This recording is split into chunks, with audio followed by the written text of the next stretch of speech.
तो आदाब, नमस्कार, गुड इवनिंग, सत श्री अकाल। एक बार फिर तमाम लोगों का स्वागत है क्राइम तक की कहानी के इस एपिसोड में। उम्मीद है पूरी फैमिली अच्छी होगी, अपना ख्याल रख रही होगी। पिछले 2-3 दिनों से देश के तमाम न्यूज़ चैनल पर, अखबारों में एक तस्वीर छप रही है।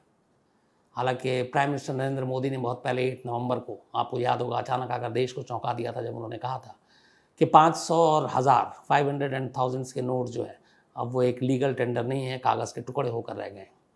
इसलिए ताकि लोग घरों में छुपा कर, सहेज कर, रिश्वत लेकर न संभाल कर रखें। लेकिन सरकार ऐलान कुछ करती है, सरकारी कर्मचारियों को उन कागज़ के टुकड़ों से शायद अब भी उतना ही प्यार है। और वही कागज़ के टुकड़े जब तब हमारे सामने दिखाई देते हैं। और ऐसे ही करोड़ों रुपए, करीब 19 करोड़ कैश, एक IAS अफसर, उनके चार्टर्ड अकाउंटेंट CA के घर से, और अब उनके हस्बैंड। तो ये सारी चीज़ें सामने आ रही है। 22 साल पहले हिंदुस्तान के तमाम अखबारों में एक स्टोरी छपी थी, एक तस्वीर छपी थी, एक नाम छपा था। 22 साल बाद फिर से तमाम अखबारों में एक नाम छप रहा है, एक तस्वीर छप रही है। इन 22 सालों की कहानी आपको सुनाऊं उससे पहले थोड़ी सी जानकारी आपको दे दूं। ये हम लोगों के लिए जानना बहुत ज़रूरी है। जानकारी से पहले एक कहानी। न्यूजीलैंड का एक राइटर एक बार इंडिया आता है। उसने कई देश को ट्रैवल किया। उसके बाद यहाँ आने के बाद वो जानना चाहता था कि इंडिया में करप्शन क्या है। अलग अलग इलाकों में घूमता है, मंदिरों में जाता है, दरगाहों पर जाता है, गुरुद्वारे में जाता है, कई और धार्मिक स्थानों पर जाता है, स्कूल कॉलेज में जाता है, सरकारी दफ्तरों में जाता है। पूरे भारत का भ्रमण करता है और फिर वापस न्यूजीलैंड लौटता है। उसके बाद वो एक किताब लिखता है। जब वो किताब पब्लिश हुई, पूरे देश में फिर उस किताब को, बल्कि दुनिया में पढ़ा गया। उस किताब में उसने लिखा कि इस पूरी दुनिया में अगर उसके हिसाब से कोई सबसे ज़्यादा भ्रष्ट, करप्ट, जहाँ पे सबसे ज़्यादा रिश्वत, वो भारत है। अब अगर आप लिस्ट के हिसाब से जाएं, रैंकिंग के हिसाब से जाएं, तो शायद ये गलत है, इतना भी बुरा नहीं है। लेकिन जो चीज़ें उसने किताब में लिखी वो बड़ी गहराई वाली थी। उसने लिखा कि हिंदुस्तान में लोगों के अंदर बचपन से ही एक तरह से रिश्वत लेने और देने की बातें आ जाती हैं, शायद उनके खून में ही। और ये शुरुआत घर से ही होती। मैंने पहले भी शायद कहा है कि घर से ये होती है कि बच्चों को कहा जाता है कि अगर तुम इम्तिहान में अच्छा नंबर लाओगे तो तुमको हम घड़ी देंगे, साइकिल देंगे। ये एक तरह का रिश्वत है। इसका भगवान और मंदिरों में और आप फिर मज़ारों पर या दरगाहों में जाकर कि हमारी ये मांग, हमारी ये मन्नत पूरी हो जाएगी तो हम ये इतना चढ़ाएंगे, इतने पैसे चढ़ाएंगे, इतने जेवर चढ़ाएंगे। तो ये सारी भी एक तरह से भगवान को और खुदा को रिश्वत है।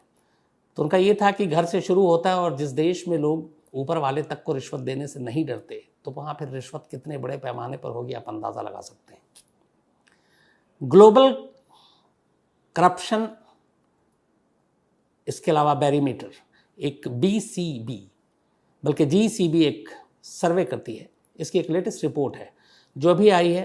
ये है 20, बल्कि नवंबर 2020 की रिपोर्ट है।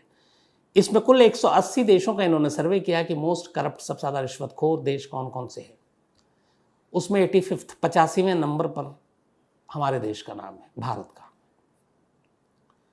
एशिया में अगर बात करें तो इस ग्लोबल करप्शन बैरीमीटर के हिसाब से एशिया में सबसे मोस्ट करप्ट देश इंडिया है। हाँ, हमारे साथ मालदीव को भी रखा गया है। इसी GCB के हिसाब से पूरी दुनिया में हर साल 3.6 ट्रिलियन डॉलर की रिश्वत की रकम इधर से उधर होती है, यानी कोई घूस लेता और कोई घूस देता है। 3.6 ट्रिलियन डॉलर, इसको अगर हम वैसे जोड़ें तो करीब 210 लाख करोड़ रुपए होते हैं इंडियन करेंसी में। और बेहतर समझ सकते हैं इसको कि 3.6 ट्रिलियन डॉलर कितना होता है। तो हमारे इंडिया का जो पूरा बजट है वही करीब 3 ट्रिलियन डॉलर का है। मतलब जितना हमारा है पूरे देश का, उससे 0.6 ज़्यादा ही है। इस सर्वे के हिसाब से हिंदुस्तान में 39% हम इंडियन, भारतीय, हिंदुस्तानी सीधे करप्शन से जुड़े हैं। 39% जो रिश्वत देते हैं या रिश्वत लेते हैं। 46% ऐसे लोग हैं जो अपनी मर्जी से रिश्वत देते हैं कि चलो यार, ये सरकारी दफ्तर है, ये अस्पताल है, ये मंदिर है, ये गुरुद्वारा है, ये दरगाह है, यहाँ पहले दर्शन हो जाएगा, यहाँ पहले इलाज मिल जाएगा, यहाँ नौकरी पहले मिल जाएगी, ये लाइसेंस पहले बन जाएगा। तो सामने वाला मांगे इससे पहले कि वो मुंह खोले, हम अपने आप उसको रिश्वत दे सकते हैं। ऐसे लोगों की तादाद 46% है एशिया में, बल्कि दुनिया में। हर 4 आदमी में से 1 आदमी करप्ट है इस रिपोर्ट के हिसाब से। लेकिन 4 में से 1 पूरे वर्ल्ड में, जबकि अगर हम इंडिया में बात करें तो हर 2 में से 1 आदमी करप्ट है। यानी अगर हमारी जो आबादी है उसकी आधी आबादी करप्ट है। ये सारे उसके रिपोर्ट हैं। अब इसी दुनिया में इसी सर्वे के हिसाब से टॉप 3 कंट्री जो सबसे ईमानदार हैं, शरीफ हैं, जहां रिश्वत नाम की चीज़ नहीं है, उनमें ज्वाइंटली डेनमार्क और न्यूजीलैंड लगातार इनका नाम आता है, और तीसरा देश है फिनलैंड। तो डेनमार्क, न्यूजीलैंड और फिनलैंड ये दुनिया के सबसे शरीफ देशों में जो रिश्वत नहीं लेते या नहीं देते, उसमें इनकी गिनती होती है।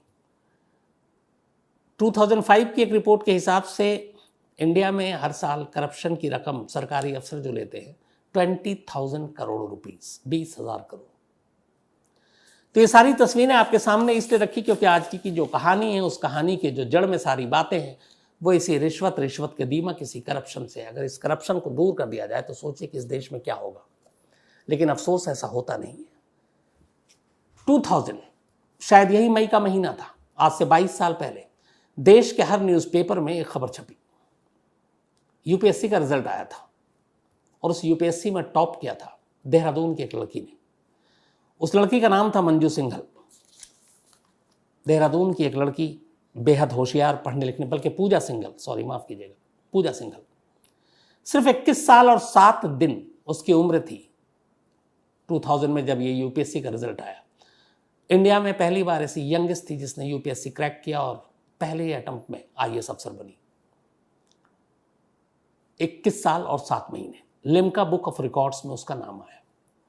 इस अखबार में इसके टॉप करने की खबर आने के बाद देश के सैकड़ों, हजारों, लाखों स्टूडेंट्स ने पूजा सिंघल को अपना आइडियल माना।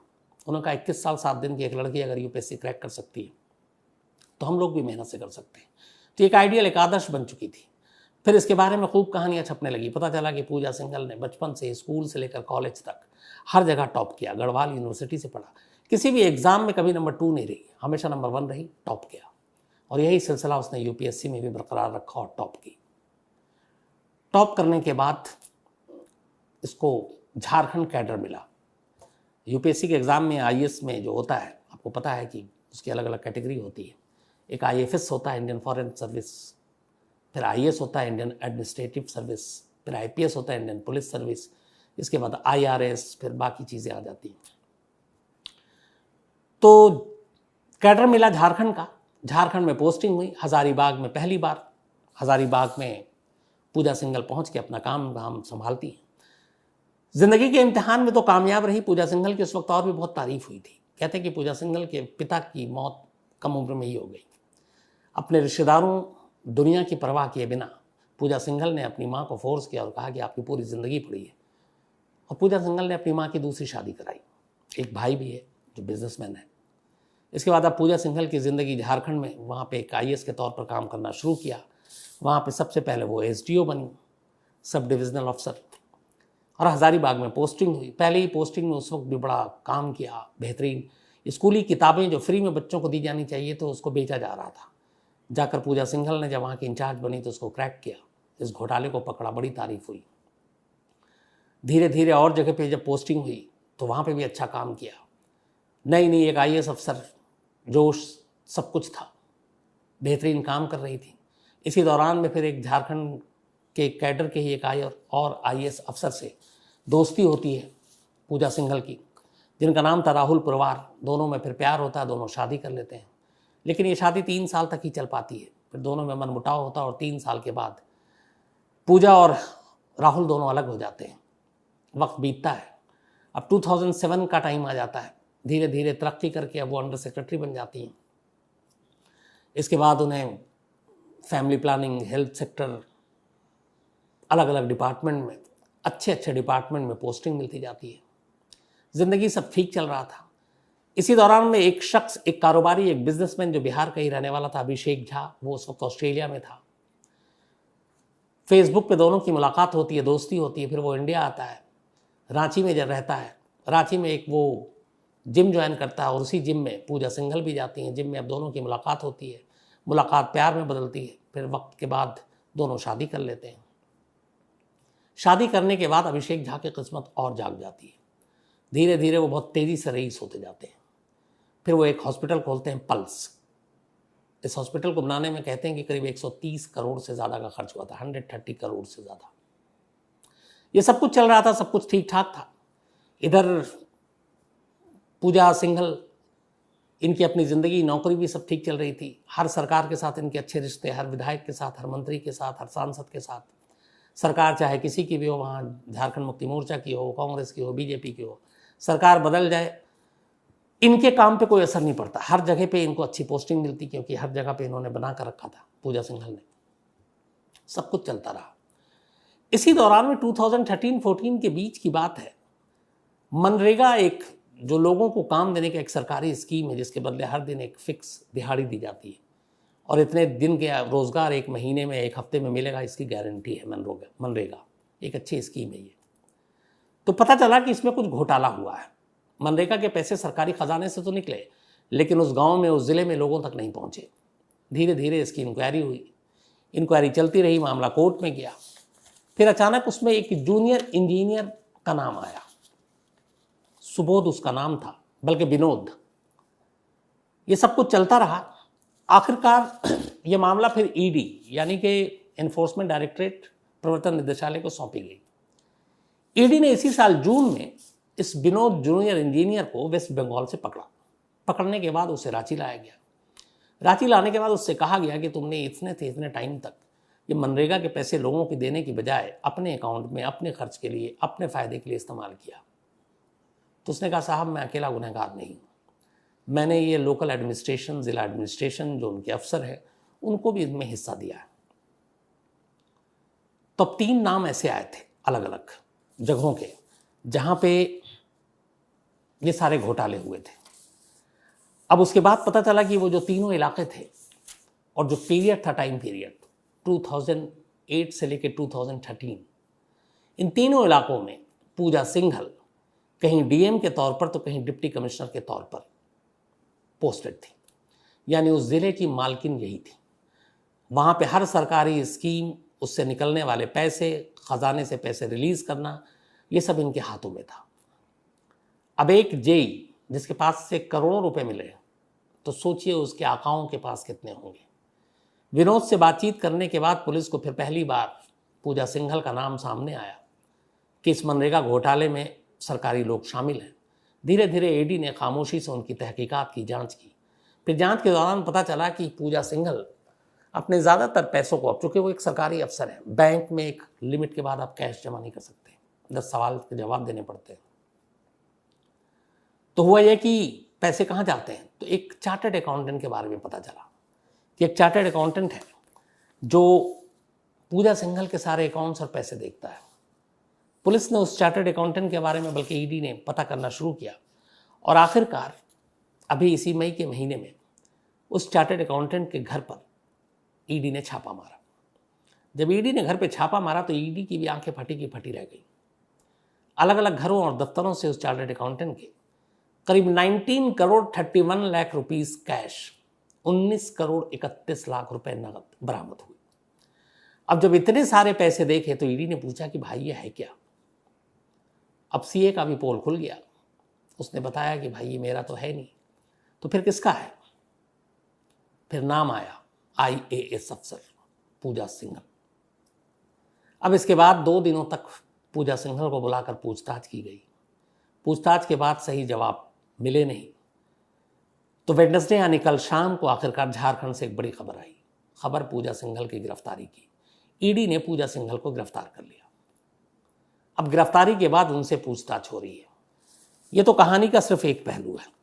अब जब उनसे गिरफ्तारी के बाद पूछताछ हुई, सीए के पास से इतने सारे कैश मिले, इसी दौरान में एक और जानकारी मिली कि रांची में एक आलीशान हॉस्पिटल है जिसका नाम है pulse hospital, super speciality hospital है ये, और रांची के बेहतरीन हॉस्पिटल्स में से कहते हैं कि ये सबसे ऊपर है। इस हॉस्पिटल के मालिक कोई और नहीं बल्कि इन्हीं पूजा सिंघल के हस्बैंड अभिषेक झा है, जो पूजा सिंघल से शादी करने के बाद, उनकी ज़िंदगी में आने के बाद पता नहीं कैसे अचानक अमीर से अमीर बनते गए। अब उस हॉस्पिटल की कुंडली खंगाली गई तो पता चला कि यह हॉस्पिटल जब बना था तब इसके बनाने की जो कीमत थी, जो लागत थी, वो करीब 130 करोड़ रुपीस थी। लेकिन दिखाया यह गया कि बैंक से करीब 23 से 30 करोड़ के बीच में लोन लिया गया, लेकिन वो कौन कौन से बैंक है अभी ये भी क्लियर नहीं है। बट अगर 30 करोड़ तक लोन ले भी गया तो बाकी के 100 करोड़ कहां से आए। अब उसमें कहा गया कि इस हॉस्पिटल के साथ कुछ लोग जुड़े हुए हैं, कुछ कंपनी जुड़ी हुई है। उन कंपनियों के कागज निकाले गए, वो सारी कंपनी फर्जी निकली। मतलब वो कागज पे तो है, असलियत में नहीं है। तो अब ये 100 करोड़ कहां से, ये हॉस्पिटल कैसे बना। अब ये सवाल और इस जवाब दोनों पति पत्नी को देना, एक IAS अफसर को और एक उनके कारोबारी पति को। ईडी ने जो अब तक की इन्वेस्टिगेशन की उसके हिसाब से ये जो आम लोगों के पैसे, गरीब लोगों के पैसे, मनरेगा जैसे फंड के पैसे, अलग अलग स्कीम, एक तो वहाँ पे वो खनिज यानी कि माइनिंग्स में, इन सब की भी वो इंचार्ज रही। और झारखंड में आपको पता है कोयले और इन सारी चीज़ों का और खदानों का कितना पैसा है, काला पैसा। तो ईडी के हिसाब से अलग अलग जगह पे पोस्टिंग के दौरान अंधाधुन पूजा सिंघल ने पैसे कमाए रिश्वत से। मतलब रिश्वत का दीमक उन्हें पूरी तरह से चाट चुका था एक तरह से। और उन पैसों को आप क्या करें, बैंक में रख नहीं सकते। इधर उधर कुछ बेनामी संपत्ति खरीदी, कुछ बिहार में, कुछ बंगाल में, कुछ झारखंड में, कुछ महाराष्ट्र में, कुछ दिल्ली में, कुछ उत्तराखंड में, और ये सब अलग अलग लोगों के नामों पर। इसके अलावा उन्होंने ज़्यादातर पैसे इस हॉस्पिटल में इन्वेस्ट किए, ये दिखाते हुए कि 30 अलग अलग मालिक हैं इस हॉस्पिटल के, 30 अलग अलग कंपनियां हैं जो इसमें पैसे लगाती हैं और ये उन्हीं के पैसों से अस्पताल चल रहा है। लेकिन हकीकत ये है कि ये सारे पैसे जो थे ये इनके रिश्वत की कमाई के थे, जो ये अपने पति को देते थे और पति वो उस पैसे को लगाता था। अभी तक की तफ्तीश में करीब 19.5 करोड़ रुपए कैश, इसके अलावा खुद पूजा सिंघल के अकाउंट से उनकी सैलरी के पैसों को हटा दें तो करीब 1.25 से 1.5 करोड़ रुपए एक्स्ट्रा बैंक अकाउंट में है, जिसका हिसाब किताब नहीं है। 150 अलग अलग प्रॉपर्टीज के डॉक्यूमेंट्स मिले हैं जिनकी कीमत करोड़ों के अरबों में हो सकती है। इसके अलावा बहुत सारे अलग अलग फर्जी कंपनियों के पेपर्स मिले हैं जो कागज पे हैं, असलियत में नहीं है। कुल मिलाकर ये जो रिश्वत का खेल है ये करोड़ों में नहीं अरबों में जाता है। ईडी अब जांच कर रही है, ईडी के अभी वो शिकंजे में है। हो सकता है जल्दी उनके पति की भी गिरफ्तारी की खबर आ जाए, हालांकि वो सरकारी अफसर नहीं है। लेकिन इस पूरी कहानी ने, इन तस्वीरों ने 2 दिनों से जो खबर आ रही है उसका अफसोसनाक पहलू ये है कि देश की एक सबसे यंगेस्ट, जिसका लिम्का बुक ऑफ रिकॉर्ड्स में नाम आया, जिसने यूपीएससी का एग्ज़ाम क्रैक किया, 21 साल 7 दिन की उम्र में IAS अफसर बनी। शुरुआत में उसने बेहतरीन काम किया जिसके लिए तारीफ़ें हुई। धीरे धीरे वक्त ने रिश्वत का दीमक उसे ऐसा चाटा कि आज 22 साल बाद फिर से देश के हर अखबारों में तस्वीर और नाम है, लेकिन गलत वजह से। शायद देश की सबसे करप्ट अफसर के तौर पर। एक अफसोसनाक बात है। मैं बहुत सारे ऐसे यूपीएससी के IAS या IPS अफसर से मिलते हैं, ख़ासतौर पर जो नए नए ज्वाइन करते हैं, और जब उनसे बात करता हूँ, जब वो तैयारी कर रहे होते हैं, तो हमेशा यही कहते हैं कि हमें आना, देश के लिए कुछ करना है, ईमानदारी से करना है। और बहुत सारे करते भी हैं। लेकिन नामालूम बहुत सारे लोगों को क्या होता है कि जब वो सिस्टम का हिस्सा बनते हैं और इस पेशे में आते हैं तो फिर देखते ही देखते वो सारी ईमानदारी गायब हो जाती है और फिर वो बेईमान हो जाते हैं। अब या तो ये पूरा सिस्टम ऐसा है कि आप में उसमें घुसते ही आप भी करप्ट हो जाते हैं, आपको कोई ईमानदारी से काम नहीं करने देना चाहता है, या फिर ये है कि आपको जब आसपास ऐसी चीज़ें देखती हैं तो फिर आप अपनी ईमानदारी को अपने हाथों से ही कुचल देते हैं। कुल मिलाकर जो भी हो, एक तेज तर्रार बेहतरीन अफसर का ये रूप देखना, ये हश्र देखना, इस तरह से जेल जाते हुए देखना। बिरसा मुंडा जेल में कल रात पहली बीती पूजा सिंघल की, और कहते हैं कि जेल जाती वो बेहोश हो गई थी, क्योंकि पूरी ज़िंदगी आलीशान शान से गुजारा, बेइंतहा पैसे, सरकारी गाड़ी, लाओ लश्कर, औरा, सब कुछ, लेकिन एक लालच ने कहाँ से कहाँ पहुँचा दिया। तो अर्श फर्श तक की ये कहानी थी पूजा सिंघल की, जिन्हें अभी नहीं मालूम आगे क्या क्या देखना पड़ेगा। और अभी तो और भी कई चीज़ें खुल सकती हैं, क्योंकि उनके पास से एक डायरी मिली है और उस डायरी में बहुत सारे पॉलिटिशियन, MLA, MPs, मिनिस्टर्स और कुछ जर्नलिस्ट के भी नाम हैं।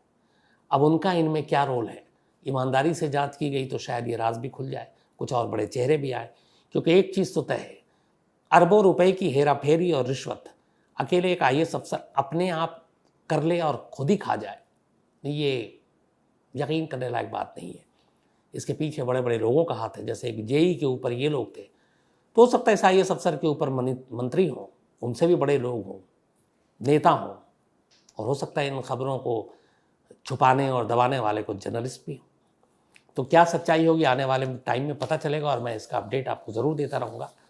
फिलहाल कहानी में तो इतना ही, लेकिन अपने सिलसिले को आगे बढ़ाता हूँ। आज सृष्टि या गुनगुन, इनका जन्मदिन है, तो हैप्पी बर्थडे सृष्टि। और राजकुमार जी ने भेजा है, इनकी बिटिया है। इसके अलावा सिद्धांत त्यागी का भी आज जन्मदिन है, तो हैप्पी बर्थडे सिद्धांत। दिव्या आकृति का भी आज जन्मदिन है, तो हैप्पी बर्थडे दिव्या। और सोनू कृष्ण ने भेजा है, इनकी बिटिया है। शिवम नारंग, इनका भी आज जन्मदिन है, तो हैप्पी बर्थडे शिवम। और इनके ब्रदर विशाल नारंग ने भेजा है। इसके अलावा अंकिता गुप्ता का भी आज जन्मदिन है, तो हैप्पी बर्थडे अंकिता, ये पटना सिटी से है। और रवि भूषण एडवोकेट, इनके दोस्त हैं, उन्होंने भेजा है। साथ ही सीमा और सादिक, इनकी आज एनिवर्सरी है, तो आप दोनों को बहुत बहुत मुबारकबाद। मोहम्मद निज़ामुद्दीन ने भेजा है सऊदी से। साथ ही प्रिंस राय है, एक स्टोरी की फरमाइश की है। इसके अलावा शिवनाथ कुमार हैं गया से। अभिषेक और गुड़िया, इनकी शादी हुई इनके दोस्त की, बहुत बहुत बधाई आप लोगों को। इसके अलावा देवाशीष उपाध्याय हैं, नवाब अग्रवाल हैं, बल्कि नवल अग्रवाल है कि स्टोरी की फरमाइश की है। महेश शर्मा हैं, थैंक यू सो मच आपके प्यार भरे मेल के लिए। मोहम्मद हसन हैं, एक स्टोरी की फरमाइश की है। अभिषेक कुमार पुष्पम हैं। देखिए आज कहानी सुना रहा हूँ, ये UPSC की तैयारी कर रहे हैं, तो ऑल द बेस्ट अभिषेक, आप ज़रूर क्रैक करो, बट ईमानदार अफसर बनना यार। गुरजीत कौर हैं, Mrs Rai, thank you so much, Great Britain से, यानी कि इंग्लैंड से, आपके इस मेल के लिए शुक्रिया। महेश भावसर हैं, एक स्टोरी की फरमाइश की। इसके अलावा प्रिंस यादव हैं, जशपुर नागर से, छत्तीसगढ़, एक स्टोरी की फरमाइश की है। सादी धूप सिंह हैं। आकाश पुड्डार हैं, उड़ीसा से। निकेत अग्रवाल हैं, और इनकी वाइफ आदर्श दीवान। साथ ही सत्यानारायण गुप्ता हैं, जकी अहमद हैं, भूपेंद्र मिश्रा हैं, और कौशल कुमार मैलानी और अनामिका। तो आप तमाम लोगों का शुक्रिया इस मेल के लिए, और जो भी कहानी की फरमाइश है वो बारी बारी से ज़रूर पूरा करूँगा। फिलहाल अपना ख्याल रखिएगा, आज कहानी में इतना ही। अब आपसे मुलाकात होगी कल रात 9 बजे किसी नई कहानी के साथ। Thank you so much.